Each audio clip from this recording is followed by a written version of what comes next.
Y'all, welcome back to Kentucky Fried Wargaming, where two guys who aren't qualified to talk about anything decide to talk about a game with hard math and chance. I'm Joe. And I'm John. And this week, we are leaping off of our finale of our 10-part series of helping new hobbyists get into the hobby. And, man, it was really fun to knock all those out. But last episode was episode 10, where we finally kind of put a little bow on that subject. So now we're starting to branch out a little. Now that doesn't necessarily mean that we're gonna change sort of the style. We would like to keep our topics moving forward still generally game agnostic as much as we can, unless somebody has like a request. But it simply means that we aren't going to be necessarily as confined to only just what a new player might be interested in, you know? There's a lot of people out there, and I think there are many more topics that are kind of wider ranging. In particular, I think we have one this week that is more relevant this year more than any other year. Absolutely. Yeah, I think normally it's a topic that's kind of, of medium importance, but now, man, I could say at least I've been feeling it. So, John, why don't you kind of dive into explaining what we're talking about this episode? So, this episode, we're going to hop right into talking about burnout, how to avoid it, and how to handle it when it comes up. Something everyone will deal with in the hobby at some point, if you haven't already. And this year is a little bit more pertinent. COVID has kind of stuck us all inside without the ability to really play games. And I know for at least me personally, and Joe, you can probably back me up on this one, just painting a bunch of miniatures for the whole year and not really getting to actually play the game can contribute to a lot of burnout where you just might stop engaging with the hobby for a little bit. Whew, yeah. I've had very, very similar experiences. I found that this is something that I'm kind of dealing with for the first time this year. Normally it's much smaller in terms of effect, but I mean, I think something about that, John, you're right. Like, normally we're kind of out playing games and we're with our social groups, and this is a thing that we're kind of stay plugged into to keep everything flowing. But this year, it has been a solo adventure, much more than I would like it to be. And for me, and I think for a number of other folks out there, I think that just means it is sometimes harder to keep on moving. So I guess before we kind of dive into the how to spot it and what to do about it, we should probably get a baseline of what that is, don't you think? Like, yeah, it's kind of hard to spot burnout if you're not like keyed into that kind of terminology or like having talked about it at length with like your best friend for hours. Yeah, which of course we didn't do for this because we are professional podcasters and we don't talk about anything. We just off the cuff. Yeah, off the cuff. We're lying. We're lying really badly. So terrible at this. Okay. And to prove it, I'm going to start off with a metaphor. Okay? So I want everybody out there, Tanner, you're very welcome for this. I want everybody out there to imagine you're on a boat. Okay? You're on a boat. They'll say it's got an outboard motor. It's a little fishing boat. Now, when you're in that boat, consider that your hobby, okay? Your hobby. Your hobby. It's your hobby boat, if you will allow me. And generally speaking, you just turn that little lever, little throttle, and the boat goes. And you can skim on out over the lake into the waters of fun game experiences. But sometimes, well, you plain old run out of gas. You just don't have any juice left in the tank to keep moving. Or maybe you're fighting a strong headwind, which is making it even more difficult, so you're not making progress very quickly, if at all.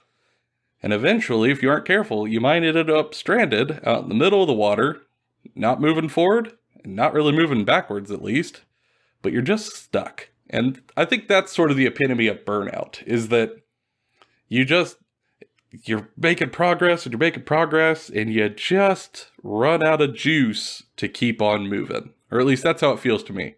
Yeah, I can agree. And sometimes it kind of feels like Especially if you have a huge backlog that you just have holes in this boat that are just filling up with water, and every time you paint a new unit, you patch it up, but then like you look and it just seems like there's so many more other holes and the water's filling up, and if the water gets all the way to the top of the boat's gonna sink, and you're just gonna give up on this thing forever and sell everything on eBay. God, we don't want that at all. Oh, God, please don't. No, please, call us. We'll throw you a lifeline. Can't have it. Please, give us a call. We'll come to your rescue. We're like the National Guard, the landlocked National Guard. We're the Coast Guard in the Coast Guard in Kentucky. We would be the world's worst episode of Baywatch, but I'm here for it. You say that. I think it'd be a great episode of Baywatch. But yeah, like burnout's a big problem.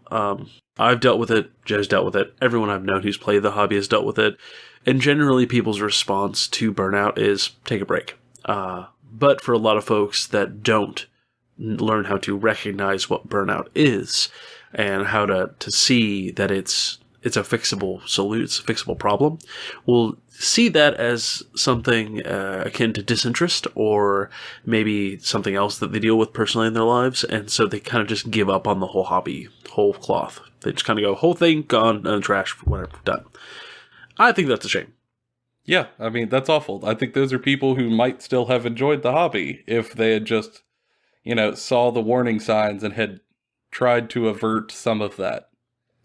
Like, I can say personally, I'm one of those kinds of people who, when I get into a thing, I kind of get like whole hog into the thing for a long time, for a while, until the fixation kind of like edges away, and I'll go back to another thing for a while, and I might come back to it or I might not. And when you get burnt out on something while doing that, it's very easy to just never go back to that thing, because you attribute it to like this really bad feeling of being overwhelmed, stuff like that. And you can avoid that, and the first step is figuring out what burnout is. Generally, burnout is the feeling of, I've been doing this one thing too much. It's kind of being tired. It's kind of like dreading picking up the paintbrush, or not really like feeling inspired to paint with new colors or try out new things, or even paint the stuff that you have, or maybe you've got some big fun stuff that you would normally love painting, but you can't really get the drive to do it at all. Yeah, it's sort of apathy creeping into your hobby. Yeah. And especially when the world's on fire, like it kind of is around now, because COVID, it's really easy to feel overwhelmed with even things that you enjoyed in the before times. And maybe you've enjoyed even during this pandemic. And like a shift in mentality and a shift in process can really help. Like a break definitely kind of helps. I'm sure you would agree, Joe. Oh yeah, for sure.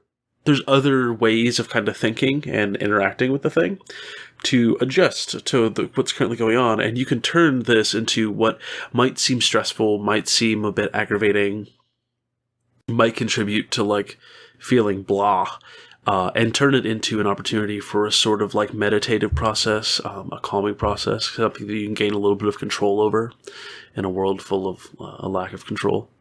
Yeah. And I mean, I think some of that comes down to just kind of being a little introspective, When you kind of look at wherever you hobby, like your paint station or the table you build on or whatever you got, how do you feel about it? Do you feel the same way you did a while back or when you first started? Are you excited to do whatever you're doing? Are you still excited to paint those models? Are you just a little apprehensive, or are you kind of dreading it? Similarly, are you still excited to watch like YouTube videos about the world, or listen to audiobooks about it, or read books about it? Or is it kind of getting difficult for you? Kind of being vigilant for those things could help you a whole lot, because if you could spot those warning signs, you could figure out exactly why it's here and maybe what you could do about it. Because let me just say, burnout does not have to stay around. It can be fixed, at least for a lot of folks, which we'll talk about a little later. But I think it's kind of important, though, to answer a specific question in terms of burnout. Is it burnout related to a specific thing you're working on, or is it the hobby in general? So what I mean by this is, if you've been painting one specific force of whatever you're playing for a while now, let's say you've been really trying to build up and paint an entire army of whatever you're into, and you've been working on that for a long time, and you start to feel that sort of dread and that apprehension. Does it stay there if you pick up something else? If you turn to a different set of models? Or is it still there no matter what sort of hobby you try to engage in? And, that's an important distinctor when we move forward into how to tackle it, Absolutely. Like it kind of changes the scope of what can and can't be done about it. And generally what like the answers are and how to prevent those kinds of things in the future. Little sneak peek to later, if you're getting burnt out on one specific faction or one specific set of models, and I don't know, picking up a completely different section or a different game or whatever makes you feel better, you might just be one of those people that needs to mix it up and do like 1 week I paint this faction, this week I paint the other. Yep. This week I work on this project, this week I work on this one. Yep, I'm one of those people. I feel that fairly often. And that's just something you kind of got to give yourself the flexibility to do, As long as you're hobbying, it doesn't matter if you're hobbying on the same thing you've been hobbying on for the past month. As long as you're still painting something else, it still counts. Yeah. And I think the other thing to remember is even if you are burnt out and you've gotten, like, say, 60 clan rats painted, well, you got 60 clan rats painted. You might be burnt out. Like, it's still something to be proud of. It's still something to be happy about, that you've gotten this much done, and give yourself a break. You don't have to push yourself to the point of, I don't know, I might have 120 clan rats and need painted. Okay, but you did paint 60 in a week. Like, don't push yourself too hard if you're starting to feel burnout, because if you do, you're never going to get those 120 done. Yeah, I think that's kind of the first step to moving on to sort of talking about how to tackle it is, like, right off the bat, you got to ease up on yourself a little. It's really hard when you're in a hobby not to set these internal expectations for yourself, at least for me. Or I tell myself I have to paint, 140 goblins, or I have to paint all of these squigs at once, or I have to paint at a specific pace, even though those things might not be necessarily realistic. And I think for a lot of people, that's kind of what we do to ourselves when we engage with any hobby, not just here. We give ourselves these sort of hard and fast rules that nobody told us we have to abide by. And the first step to kind of breaking out of this sort of dread-based burnout is to ease up on yourself, You're just a person out here trying to have a little bit of fun in the middle of a absolute shit show of a year. The fact that you're doing anything is kind of incredible. So maybe give yourself a break. Especially if you're already making some progress, And, like, I'll go ahead and just say it. Like, if any of you guys have been working on miniatures this whole time and you're feeling a little burnt out and you're like, oh, I don't care, no one cares. Like, I mean, I'll tell you straight up, I'm proud. Like, I'm proud of anybody who can paint miniatures right now with everything going on. If you can take the time to engage the creative hobby in the middle of, like, this bad time, good on you. Like, you're doing good. You deserve a break if you have a hard time telling yourself that it's okay for breaks. Oh yeah, for sure. But I think that's a good lead into how to tackle this, right? Oh, like, yeah, exactly. They know they have burnout now. Our listeners can kind of, like, more than a handful are probably going, man, I'm really feeling that. Like, how do they handle it, Joe? What's the first thing they should do? Assuming that you've given yourself the levity to have a little wiggle room in your head, I think John was onto something earlier. I think first step, because it's the easiest one. Like, you might as well start with the simplest step first and then work your way up to the more complicated ones. Try a little break. You know what I mean? I don't mean like, all right, deuces, I'm peacing out for 6 months, but like, y'all just come at me like this, just I'm not targeted nobody here, in particular. But, maybe give yourself like a week, okay? If you've made a bunch of progress recently and you're just feeling kind of overloaded, take a break for like a week and give it a little schedule for yourself so you can hold yourself accountable for when you want to try again. But, whatever else you're into during that time, do it. This doesn't have to be something that you do like a job, 10 hours a day, 5 days a week from now until doomsday. It is a hobby that you engage with for fun. So give yourself a week off, try something else. You're into video games, hell, play some video games. Mountain biking, hiking, interpretive, dance, ballet, I don't know. Whatever else you're into, do that for a week or so. And then come back to your paint desk and see how you feel. For some people, that might be enough to kind of nip everything in the bud right there. Yeah, I think that for the vast majority of these kind of issues, that's just what you need. Like, everybody gets into this thing and they're like, I gotta hammer home and paint like 3,000 points of Space Marines in the first month. That is a difficult thing to do. You do not have to do that. Do not. Give yourself time to get some time, especially if you're painting something like a Horde army we've discussed in previous episodes. It's a project. It's a big deal. I'm currently painting Skaven. It's going to take me forever. Like, I'm wanting to play this army once, like, we can go outside and hang out and play games together. I want to play like 2,000 points of Skaven. I have to have all of this painted and based by then. That's months away. Like, I'm just going to take my time.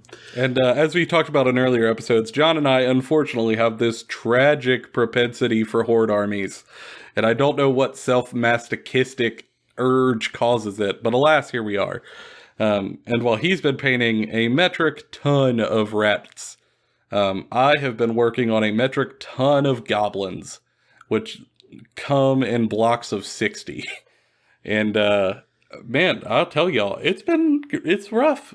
It's been rough to paint all those out in like one big go. And I'm not painting them in a block of 60 because I'm not an absolute psychopath, but I am painting them in a block of 40, which is having this weird in-narrative effect where I am also, much like a goblin, starting to pray to the moon for various sundry things I want and start to slip into insanity, which may be part of Game Workshop's big meta-narrative plan. If so, very cool, Games Workshop. That's Broken Realms Book 3. Joseph Goes Crazy to the Bad Moon. God, that would be awesome. I'm definitely going to kick Nagash in the grundle. That's what my book's about. But yeah, it's rough, y'all. And sometimes you just need a little breather. Yeah, but painting can, especially like large bulk amounts of things, easy burnout. I highly suggest taking a break as a first step. But say the break doesn't necessarily help. Yeah. Okay, well, maybe you're in there a little deeper. Maybe we got to really get under the hood and try something else. But that's okay. We aren't out of options yet. Yeah, maybe you look in the gas tank of the boat and you're like, it's empty. Well, how do I put it back? Well, maybe you go watch a video about a new faction or a new trailer of one of the new Warhammer community articles or something hobby related.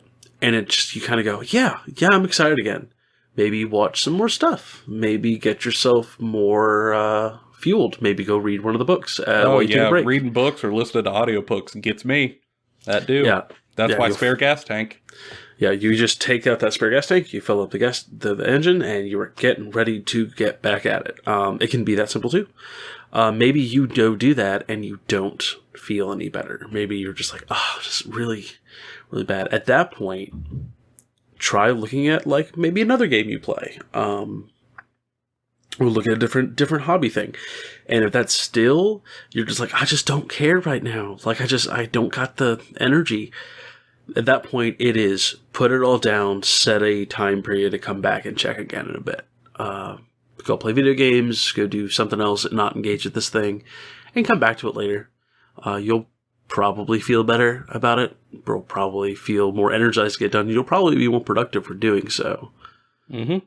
Yeah. What about you, Joe? You got any more hot tips for how to fill up this engine? Yeah, so I think, if you don't have any extra gas to get horsepower out of the engine, maybe we deal with some tailwinds. You know what I'm saying? You can't get more horsepower out of a little outboard motor. It just is what it is. But what you might be able to do is get a little tailwind to help push you along. And for me, at least, one of the things I have found is that means giving myself rewards for completing progress. I mentioned earlier how, like, these unrealistic goals that we set for ourselves in our heads can be damaging, but I think the urge that creates those goals to kind of keep yourself on a rough path can be harnessed for good.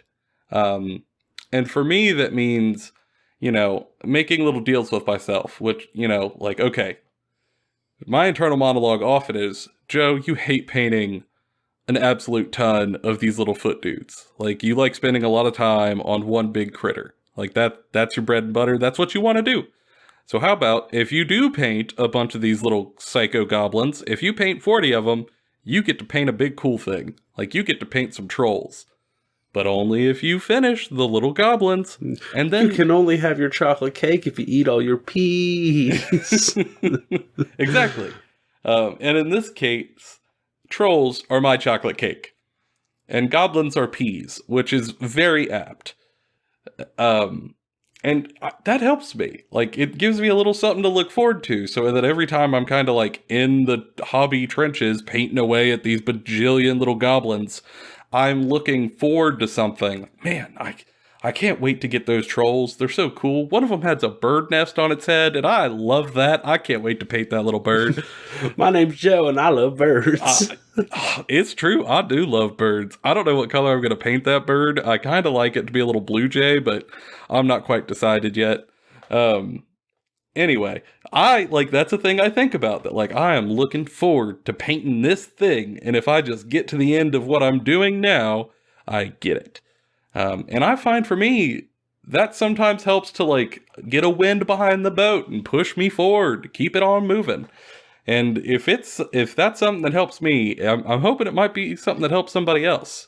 And John, I know you also sometimes do this reward thing, but for you, it's not necessarily so much around like painting another type of unit. You do like gating model kits for yourself, right? Yeah.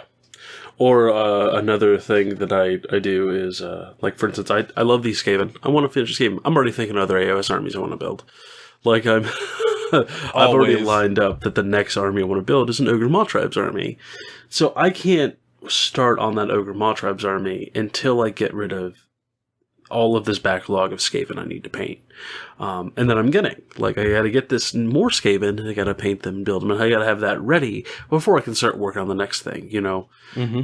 I can't just buy and accumulate a bunch of stuff. I've done that in the past, and it's kind of led to me just not working on projects. Like, I have a bunch of unpainted chaos stuff in the closet. Like, it makes it easier to stay motivated when you go, yeah, I'll just go ahead and get myself another kit after I finish these 20 dudes, or this cannon, or this doom wheel. I can go get stuff, and I'll segment up my stuff within a week.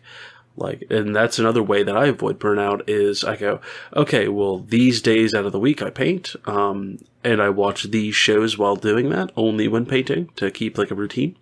And then on the off days, I kind of use those days to play video games, or read books, or do whatever else I want to do. Which makes it easier for me to avoid burnout, because I'm not going 7 days a week I paint a miniature.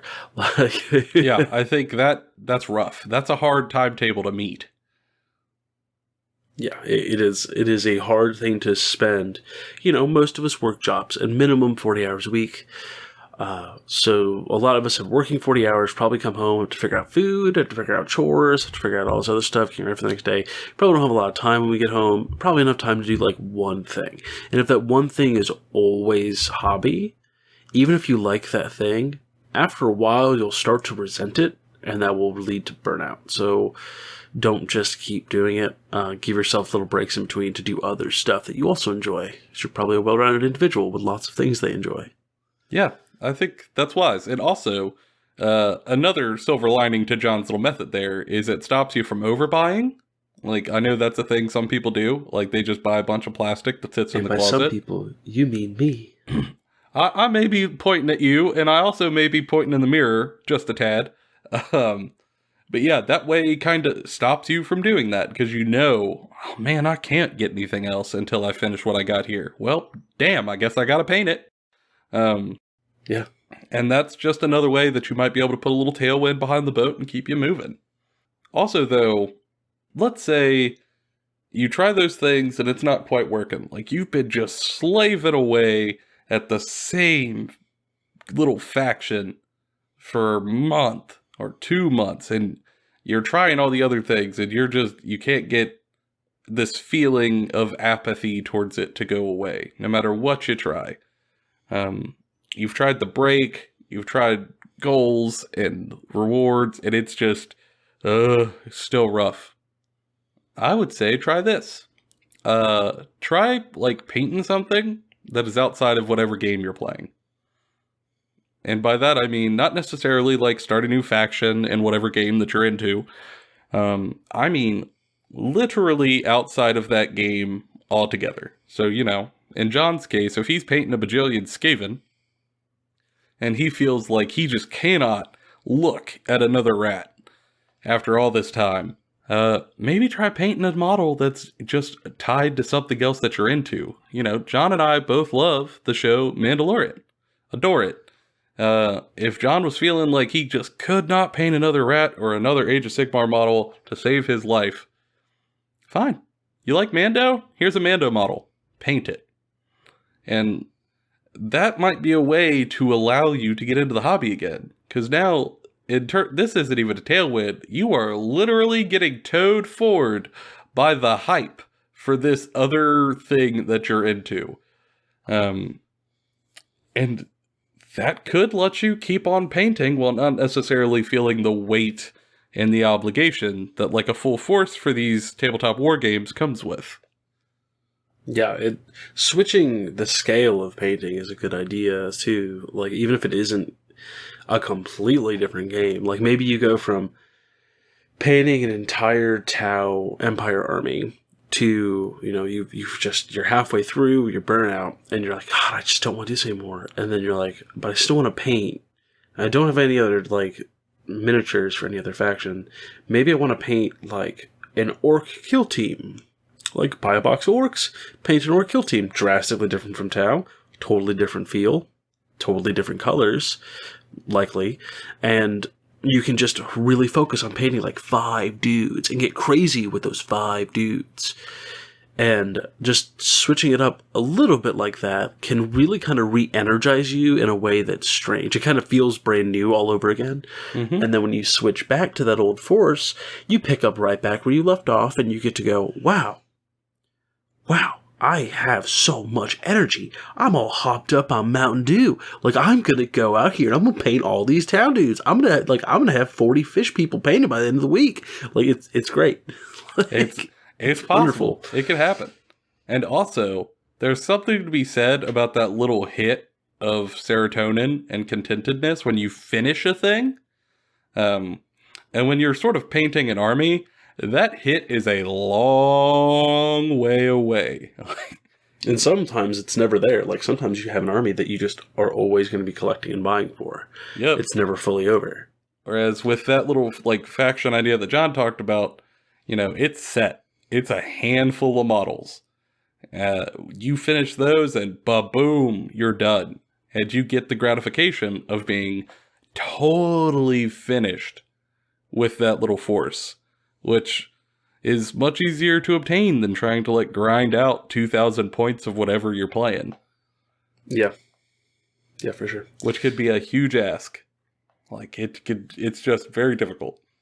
I've been playing this game for a couple of years now, and I still don't have a fully painted army. It is difficult to get to when you have hobby ADD like we do. Mm-hmm. Yeah, for sure. We'll get like 90% completed and go like, yeah, but like Flesh Tearers are a really cool faction. Like, I really like the Tau. Like, I'm gonna build and paint a bunch of Tau. And me and Joe make it so much worse for each other because, like, I'll go, man, I'm kind of interested in these Beasts of Chaos dudes. 2 weekends later, he shows up to my door with a box of Beasts of Chaos dudes. She goes like, hey, what up? Got you some dudes. Got you some boys. I happen to have some laying around. Yeah, or sitting at his house and we're just hanging out. I'm like, yeah, I love Skaven. Just they're so hard to start. He looks at me, and goes, you got a bunch of Skaven in the closet, right? I'm just like, oh man, you got a bunch of Skaven in the closet. He goes, yeah, I'll sell them to you for half off. I'm like, oh man, I'm getting me some Skaven. Yeah, I said I'd sell them for half off, and he said I'm buying them for half off, and that was that. It was done. Yeah, it is hard to get to like a fully painted army, and I think some people kind of undersell the difficulty of it. And at least that was one of the things that I kind of got rocked in the face with when I started playing, was like, I'd look at YouTubers and stuff who were just like, yeah, I painted this whole army in like no time at all. But of course, they're people who have been painting forever and used a bunch of tricks to make it way faster and had like nothing else to do in that time frame and like not other responsibilities. They might be content creators full time, so they can just like, that's what they can do for like 30 hours that week. Like we can't. We work 40-hour a week jobs that aren't just doing that as our job. So like it takes time. And another idea to help like prevent getting burnout in the first place, it's something that I'll turn to every once in a while, is I don't build everything at once and then paint it all separately. I'll like build a unit of dudes or stuff of dudes, like a thing of dudes, prime it, paint it, then build the next one. That gives you kind of a break between the processes. Especially if you're going to do any sort of conversions or like green stuff work. So you can get like extra creative in a different way with a different medium and not feel bogged down by doing the same thing over and over and over again, Yep. If you're consistently doing the same thing over and over and over again, it's going to get boring. It's going to get aggravating. But by, I don't know, making a special little dude, like leader dude, that you like make super cool base and a bunch of like green stuff, like a green stuff cape with like the skulls of his enemies on it. Like that's way different than I painted like 15 rat dudes who were smelly. Like, well done. Yeah, it's one of the things that I do as well. I mentioned earlier that I am kind of flexible with myself in terms of painting. Because I do have, like, hobby ADD, my hype flies up for one game system or another, and it will switch over time. So when I'm feeling fantasy, I'll paint some of my fantasy stuff and, working on it. And then one day my brain will just be like, nope, no more fantasy, I like sci-fi now. And I give myself the flexibility to just, like, and toss the fantasy aside and pull out my sci-fi figs and keep on painting. And I think that's one of the strategies that has helped me keep moving, even though the world's on fire. But also, I think that's kind of the crux of what makes John's strategy of like not building all at once and painting all at once so effective. Like, when you're in the mood to build. And then stop. When you're in the... Because, you can paint those things while you're in the mood to paint them. Cool. You paint. Oh, man, I really don't feel like painting these anymore. Oh, I guess I could build more. Build. And, like, you keep the cycle flowing with wherever your brain wants to be at that time. Yeah, you can kind of flow around and kind of... You don't have to structure yourself, per se. You can just kind of... I feel like doing this today. Yeah. Yeah, to keep this kind of boat metaphor going, you can fight the current, or you could just drift along with it. And I think it's way easier to drift with it. Yeah, you can put on some yacht rock and just enjoy your time on the boat. Yeah, I mean, this could be a terrible struggle swimming upstream, trying to get up the rapids, or this could be a lazy river where you're just chilling and going with it. Your choice. Just a tube with like... A tube with another tube that has a cooler in it right next to your tube. Yeah. God, that sounds good. Maybe you're eating some chicken nuggets, sun shining. It's great. And like, it doesn't have to even be models, guys. Like, you can go make terrain. Oh, like, yeah, totally. Terrain making is surprisingly cheap. Like, it is a surprisingly cheap endeavor if you're making smaller stuff and not like huge projects. And so, like, doing that also, like, that's adjacent to the hobby, but it's still different. And you can get some of that same feeling out. which is very, very useful. Especially if you have like a 3D printer and you can 3D print some terrain pieces. Like, oh, Lord, yeah. perfect. Then a whole new world opens up at that point. Yeah. As someone who took to 3D printing dive this year, which is probably a topic for a whole other video, let us know if you want to hear that. But the amount of freedom that gives you to just like at spur of a moment, like print something different and then immediately paint it, it's incredible. Yeah, it's very useful. And being able to just switch your focus whenever you start to feel it wane on one thing will just help you find your own flow and rhythm with the game and the hobby. Just like figure out how you will tackle these things. Maybe that's something that you can share with us. Share how you approach these things. Share with us how you, if this has helped you, maybe this helped you rethink. Maybe there's some stuff that we haven't really thought about that you would like to share. Feel free to share it with us. Oh, great. Yeah. Lord knows we could use more tactics because some of our tried and true ones aren't working right now. Like, one of the ones we really wanted to say but kind of hesitant on were, you know, for us, often what in past times kept the hobby flowing was playing games. Like, that was the primary thing that kept Burnout from happening, was getting to play our armies and really, like, re-falling in love with them every time we played a game. And when something, like, when you see a piece of plastic do something incredible on the battlefield, nothing makes you want to paint it more. Because, you know, that's my leader there, who, like, held back six abominations from the Flesh Eater courts all by himself. Like, that's my boy. That's my dude. He held the pass all by himself, and he deserves to not be gray. So proud of my boy. Like, that's a thing that for the past few years has kept the hobby moving. And we were going to throw it in this video, but unfortunately, of course, at the time that we're recording this, it's January 2021. And there is still a global pandemic going on, which at least for me has meant I haven't gotten to play any tabletop war games in coming up on a year. I mean, it's been a long time. Just because it hasn't been safe for like my little group to do so. And I feel like there are probably a number of people out there who are in the same boat. So at least, like, while I can't necessarily tell you to go out and play a bunch of games, because it's not really responsible for me to do so, I can at least say you're not alone, and that, you know, hopefully this will end, and we will eventually be able to pick up that tactic again. But for now, it's kind of off the table for a lot of us. But hopefully, something and everything we've talked about before this will work for you. Or maybe a combination of them, because oftentimes, at least, it's more than one thing that I have to do to kind of reignite my hobby fires. And if you, like we've said in previous episodes, if you're looking for someone to, like, share your hobby progress pictures with, tweet them at us, send them to us, where you absolutely want to see them. Oh, God, yes. We will help keep you motivated. And just sort of on a more personal note, I will say, while the Instagram, of course, doesn't have like a ton of traffic, I post my hobby progress on the Instagram for Kentucky Fried Wargaming, just to kind of like get a conversation going. And it has kept me hobbying. Like, days where I didn't necessarily want to paint, I went, but I gotta do it for the gram.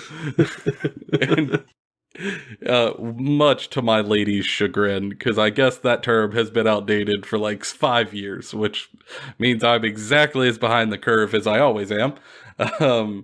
But it gets me to the paint table, because I feel like I have to share something with the people. Yeah, we can't preach to these guys about keep on hobbying, show us your progress, if we won't also show you our progress and what we're working on. Yeah, that doesn't feel right. That's not equal. It's got to be equal. But I think, you know, if that's something that's working for us, maybe it'll work for you. As always, reach out to us on the social medias. If you've got some stuff that you want to share, maybe we could kind of help tow each other's boats along to get across this damn lake. Make a convoy of boats. A boat convoy? Love it. Boat convoy, flotilla, if you will. Oh, also, minor announcement. So, on YouTube, one of the comments asked specifically if we would show off our aforementioned piles of shame. And ooh, that's a spicy request. That's hot. Hot. However, I have agreed and I have struck an eldritch bargain that if we could get to 100 subscribers over there on the YouTube channel, that we would share the pictures of our pile of shame. And I'm very nervous about that for some reason. It's like my nudie pictures are out there or something, although only worse. This picture's of my little old naked butt. I'd rather have to show my butt than I my showed too pile much of ankle shame. on this photo on Facebook. Good Lord. I don't care if people know I have cake, but I can't have them know and I got all this plastic in the closet. Good Lord. But, yeah, a bargain is struck. So just kind of putting it here. If we do get there, we will share pictures on the Instagram and Twitter of our piles of shame to let the world know just how full of crap we are. And for my end of this shamelessly plugging our own content game, just going to ask you guys, share this with your friends if you enjoy our content. Add us on Twitter, follow us on Twitter, follow us on Instagram. Leave reviews on iTunes and other podcast things if you can. That really helps us out. We want to keep doing this. We want to reach as many people as possible. We want to improve and can't do that without some feedback. And we're having fun doing this podcast thing, and we want to keep doing it. So We'd love your support. That'd be very helpful. Oh yeah, we'd really appreciate it.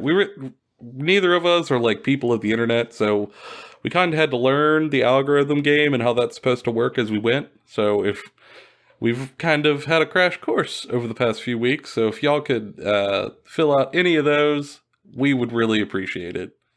But in the meantime, we're going to keep working on the next few episodes, and we'll have them uploaded same time, Monday morning, 6 a.m. every week. And if you have any specific questions or requests, hit us up on Instagram or Twitter. But otherwise, I think that's it for this episode. But we look forward to talking to y'all again in the next one. And that's been all of our opinions. Bona fide, Kentucky Fried. We'll see y'all in the next video.